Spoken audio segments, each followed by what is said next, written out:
Hello ಗೆಳೆಯರೆ, welcome to S S pitch in Kannada channel. ಈ ಒಂದು ವಿಡಿಯೋದಲ್ಲಿ ಮಳೆ ಕೊಯ್ಲು ಪ್ರಬಂಧ ನೋಡ್ತಾ ಹೋಗೋಣ.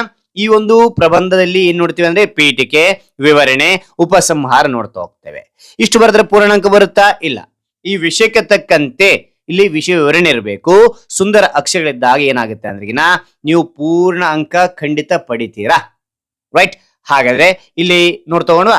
ಪೀಠಿಕೆ ಮಳೆ ಕೊಯ್ಲು ಎಂದರೆ ಮಳೆಯ ನೀರನ್ನು ವ್ಯರ್ಥವಾಗಲು ಬಿಡದೆ ಸಂಗ್ರಹಿಸಿ ಮುಂದಿನ ಅಗತ್ಯಗಳಿಗೆ ಬಳಸುವ ವಿಧಾನ. ಇಂದಿನ ದಿನಗಳಲ್ಲಿ ನೀರಿನ ಕೊರತೆ ಗಂಭೀರ ಸಮಸ್ಯೆಯಾಗಿ ಪರಿಗಣಿಸುವುದರಿಂದ ಮಳೆ ಕೊಯ್ಲಿನ ಮಹತ್ವ ಹೆಚ್ಚಾಗಿದೆ. ಪ್ರಕೃತಿಯ ಅಮೂಲ್ಯ ಕೊಡುಗೆಯಾದ ಮಳೆಯ ನೀರನ್ನು ಸಂರಕ್ಷಿಸುವುದು ನಮ್ಮೆಲ್ಲರ ಕರ್ತವ್ಯ ಅಂತಕ್ಕಂಥದ್ದು ನಾನು ಪೀಠಿಕೆಯನ್ನು ಬರಿತಾ ಹೋಗಿದ್ದೀನಿ. ರೈಟ್? ಹಾಗಾದ್ರೆ ಈ ಎಲ್ಲ ವಿವರಣೆ ಇಷ್ಟವಾಗಿದ್ರೆ ಒಂದು ಲೈಕ್ ನೀಡಿ. ಈ ಒಂದು ಲೈಕ್ ಅನೇಕ ವಿಡಿಯೋಗಳು ಪ್ರೋತ್ಸಾಹ ಮತ್ತು ಹುಮ್ಮಸ್ ಸಿಗುತ್ತೆ. ಇನ್ನೊಬ್ರಿಗೂ ಶೇರ್ ಮಾಡಿ. ನೀವು ಸಾಧ್ಯ ಇಂಥ ಅನೇಕ ವಿಡಿಯೋ ಚಾನಲ್ ಸಬ್ಸ್ಕ್ರೈಬ್ ಆಗಿ. ಹಾಗೆ ನೀವು ಯಾವ ರೀತಿಯ ಪ್ರಬಂಧ ಬೇಕಂತೇಳಿ ಕಾನ್ಸ್ಟ್ಲಿ ಕಾಲ್ ಮಾಡಿ. ಆ ವಿಷಯಕ್ಕೆ ತಕ್ಕಂತೆ ನಾನು ಪ್ರಬಂಧ ಬರಲಿಲ್ಲ ಪ್ರಯತ್ನ ಪಡ್ತೇನೆ. ಹಾಗಾದ್ರೆ ವಿವರಣೆ ನೋಡ್ತಾ ಹೋಗೋಣವಾ? ವಿವರಣೆ ಇಲ್ಲಿ ಪಾಯಿಂಟ್ ವೈಸ್ ನಿಮಗೆ ತಿಳಿಸ್ತಾ ಹೋಗ್ತೇನೆ, ಈಸಿಯಾಗಿ ಅರ್ಥ ಮಾಡಿಕೊಳ್ಳಲಿಕ್ಕೆ ಸಾಧ್ಯ. ನಾನು 8 ಪಾಯಿಂಟ್ಗಳನ್ನ 9 ಪಾಯಿಂಟ್ಗಳನ್ನ ಇಲ್ಲಿ ಬರೆದೇನೆ. ನಿಮಗೆ 5 ಮಾರ್ಕ್ ಕೊಟ್ಟಿದ್ರ 5 ಮಾರ್ಕ್ 5 ಪಾಯಿಂಟ್ಗಳು ಬರಿತಾ ಹೋಗಿ. 9 ಪಾಯಿಂಟ್ಗಳು ನಿಮಗೆ ಯಾವ ಒಂದು ಪಾಯಿಂಟ್ ಸುಲಭ ಅನಿಸುತ್ತೆ ಆ ಪಾಯಿಂಟ್ ಅನ್ನು ನೀವು ತಗೊಂಡು ನೀವು ನೆನಪಿಡ್ತು ಬರ್ತಾ ಹೋಗಿ. ಹೆಚ್ಚಿನ ಪಾಯಿಂಟ್ ನಿಮಗೆ ಬರೆದಿರ್ತೇನೆ. ಓಕೆ, ಮೊದಲನೇ ಪಾಯಿಂಟ್ ನೋಡಿ, ಭೂಗರ್ಭ ಜಲಮಟ್ಟ ಹೆಚ್ಚಳ ಅಂತಕ್ಕಂಥದ್ದು. ಮಳೆ ಕೊಯ್ಲಿನಿಂದ ನೀರು ಭೂಮಿಯಲ್ಲಿ ಶೋಷಿತವಾಗಿ ಕೊಳೆಯುವ ಹಾವಿ ಮತ್ತು ಬಾವಿಯಲ್ಲಿ ನೀರಿನ ಮಟ್ಟ ಹೆಚ್ಚುತ್ತದೆ ಅಂತಕ್ಕಂಥದ್ದು. ಇದರಿಂದ ಯಾವುದು ಮಳೆ ನೀರಿನ ಕೊಯ್ಲಿನಿಂದ ಹೆಚ್ಚಾಗ್ತದೆ ಭೂಗರ್ಭ ಅಂತಕ್ಕಂಥದ್ದು. ಎರಡನೇದು ನೀರಿನ ವ್ಯರ್ಥ ತಡೆ ಅಂತಕ್ಕಂಥದ್ದು. ಮಳೆ ನೀರು ರಸ್ತೆಗಳು ಮತ್ತು ಚರಂಡಿಗಳ ಮೂಲಕ ವ್ಯರ್ಥವಾಗಿ ಹರಿಯುವುದನ್ನು ತಡೆಯಬಹುದು ಅಂತಕ್ಕಂಥದ್ದು. ಓಕೆ, ಆ ನಂತರ ಮೂರನೇ ಪಾಯಿಂಟ್, ಬೇಸಿಗೆ ನೀರಿನ ಅಭಾವ ಕಡಿಮೆ. ಮಳೆಗಾಲದಲ್ಲಿ ಸಂಗ್ರಹಿಸಿದ ನೀರನ್ನು ಬೇಸಿಗೆಯಲ್ಲಿ ಬಳಸುವುದರಿಂದ ನೀರಿನ ಸಮಸ್ಯೆ ತಗ್ಗುತ್ತದೆ ಅಂತಕ್ಕಂಥದ್ದು ನೋಡಬಹುದು. ಓಕೆ, ಆ ನಂತರ ನಾಲ್ಕನೇ ಪಾಯಿಂಟ್, ಕೃಷಿಗೆ ಉಪಯುಕ್ತ ಅಂತಕ್ಕಂಥದ್ದು.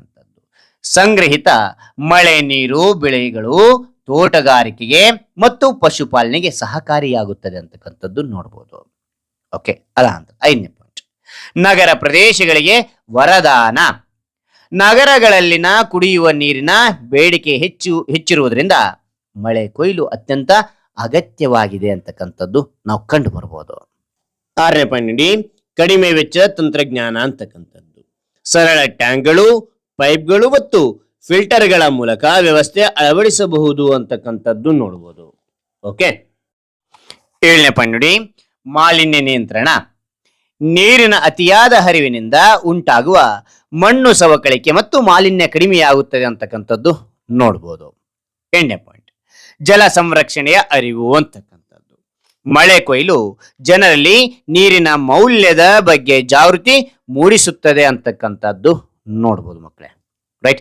ಅದಾದ ನಂತರ 9ನೇ ಪಾಯಿಂಟ್ ನೋಡಿ, ಏನ್ ಕೊಟ್ಟಿದ್ದಾರೆ ಇಲ್ಲಿ, ಶಾಶ್ವತ ಅಭಿವೃದ್ಧಿಗೆ ಸಹಕಾರಿ ಅಂತಕ್ಕಂಥದ್ದು. ಭವಿಷ್ಯದ ತಲೆಮಾರಿಗೂ ನೀರಿನ ಸಂಪನ್ಮೂಲಗಳನ್ನು ಉಳಿಸುವಲ್ಲಿ ಮಳೆ ಕೊಯ್ಲು ಪ್ರಮುಖ ಪಾತ್ರ ವಹಿಸುತ್ತದೆ ಅಂತಕ್ಕಂಥದ್ದು ನೋಡ್ಬೋದು. ಓಕೆ, ಅದಾದ ನಂತರ ಉಪಸಂಹಾರ ಅಂತಕ್ಕಂಥದ್ದು. ಮಳೆ ಕೊಯ್ಲು ನೀರಿನ ಕೊರತೆಯನ್ನು ತಡೆಯುವ ಅತ್ಯಂತ ಸರಳ ಮತ್ತು ಪರಿಣಾಮಕಾರಿ ವಿಧಾನವಾಗಿದೆ. ಪ್ರತಿಯೊಬ್ಬ ನಾಗರಿಕರನ್ನು ತನ್ನ ಮನೆ, ಶಾಲೆ ಮತ್ತು ಕಚೇರಿಗಳಲ್ಲಿ ಮಳೆ ಕೊಯ್ಲು ವ್ಯವಸ್ಥೆ ಅಳವಡಿಸಿದರೆ ನೀರಿನ ಸಮಸ್ಯೆಗಳಿಗೆ ದೀರ್ಘಕಾಲ ಪರಿಹಾರ ದೊರೆಯುತ್ತದೆ ಅಂತಕ್ಕಂಥದ್ದು ಇಲ್ಲಿ ನನ್ನದಾಗಿರ್ತಕ್ಕಂಥ ಅಭಿಪ್ರಾಯ. ನಾನು ಬರಿತಾ ಹೋಗಿದ್ದೀನಿ. ನಿಮಗೆ ಹೆಚ್ಚಿನ ಒಂದು ನಿಮ್ಮದಾಗಿರ್ತಕ್ಕಂಥ ಅಭಿಪ್ರಾಯ ಕೂಡ ಈ ಒಂದು ಸಾಲಿನೊಳಗೆ ಸೇರಿಸ್ತಾ ಹೋಗಿ. ಆಗೇನಾಗುತ್ತೆ, ಇನ್ನು ಇಲ್ಲಿ ಡಿಪೆಂಡ್ಸ್ ಆನ್ ಟೈಮ್ ಜಾಸ್ತಿ ಇತ್ತು, ಹೆಚ್ಚಿನ ವಿವರಣೆ ತೋರಿಸ್ತಾ ಹೋಗಿ, ಬರಿತಾ ಹೋಗಿ. ಇಲ್ಲ ಅಂತಂದ್ರೆ ಇಷ್ಟು ಬರೆದ್ರು ಸಾಕು. ಓಕೆನಾ? ರೈಟ್? ಹಾಗಾದ್ರೆ ಎಲ್ಲ ವಿವರಣೆ ಇಷ್ಟವಾಗಿದ್ರೆ ಒಂದು ಲೈಕ್ ಅನೇಕ ವಿಡಿಯೋದಲ್ಲಿ ಪ್ರೋತ್ಸಾಹ ತುಂಬ ಸಿಗುತ್ತೆ. ಇನ್ನೊಬ್ರಿಗೂ ಶೇರ್ ಮಾಡಿ. ಸಾಧ್ಯ ಇಂಥ ಅನೇಕ ವಿಡಿಯೋ ಚಾನಲ್ ಸಬ್ಸ್ಕ್ರೈಬ್ ಆಗಿ. ಮತ್ತೊಂದು ಹೊಸ ವಿಷಯದೊಂದಿಗೆ ಮತ್ತೊಂದು ಹೊಸ ವಿಡಿಯೋದಿಂದ ಭೇಟಿ ಆಗ್ತೇನೆ. Thank you for watching. Bye ಮಕ್ಕಳೇ.